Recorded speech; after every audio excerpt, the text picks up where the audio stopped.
Ghana is losing the equivalent of 23 football fields of forest cover every day due to mining. That's according to scientists at the Ghana Space Science Institute. Scientists using cutting-edge satellite imagery and AI have uncovered a shocking truth.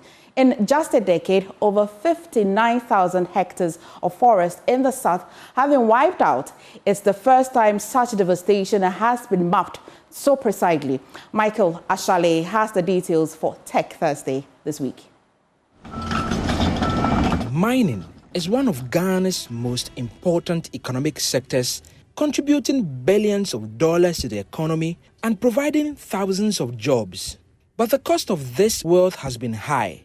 Our forests are disappearing and our water bodies are under threat. For years, Ghana struggled to measure just how much land and forest cover had been lost to mining, both legal and illegal. That changed in 2023 when, for the first time, scientists at the Ghana Space Science and Technology Institute were able to put actual numbers to the destruction. Between 2007 and 2023, we've lost almost 55,000 hectares of land. And how did we do it? We were able to do it with satellites. So we took satellite images from 2007, 2008, 2009 of the same location. Then we monitored the area that we are losing, right? Then we did ground studies to validate the satellite data. The findings were alarming. But just a year later, when the scientists updated their data, the situation had worsened. A little over 59,000 hectares of land has been converted to mining. So if you have lost that vegetation, and if you translate that, that amounts to about 84,000 football parks. That's quite a lot.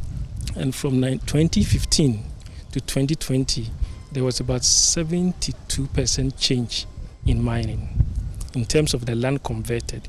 If you look at from 2020 to 2022, it was about 135% increase. Western region, Western North, Eastern and Central regions are all facing aggressive expansion of mining activities. It's not just forest. Ghana's rivers, once sources of clean water, have turned brown with sediment and toxic waste. The Space Science Institute has now developed a way to track these changes remotely. We also monitor our water bodies a lot, measuring turbidity. Turbidity can be measured on the ground. Turbidity can be measured with the satellite, NDTI. So what happens is we take the ground data, we take the satellite data, then we validate, we try to compare. Once the model works, you can extend it to other areas where you don't have access to. So instead of touring the whole riverbank, you can just take a satellite image of a wide area, then you can still estimate the turbidity, and that is the water quality. Ghana's scientists are not just tracking deforestation. They are also working on applications that can estimate farm yields, helping to predict food production and ensure food security. Currently, we have an algorithm. The accuracy we are running around 65-70%. So you can take satellite images of the farms at the northern region. Then you can classify, okay, these are where the maize farms are. By measuring their chlorophyll index and measuring the soil moisture and other parameters and a leaf area index, you can estimate the yield of the farm.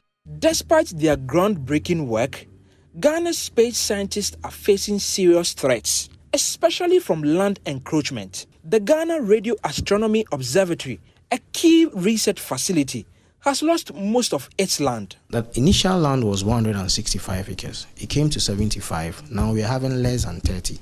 And this whole facility is more than $12-15 million going from 2012 all the way to this time. In the whole of Africa, Ghana is the second country to have a radio telescope.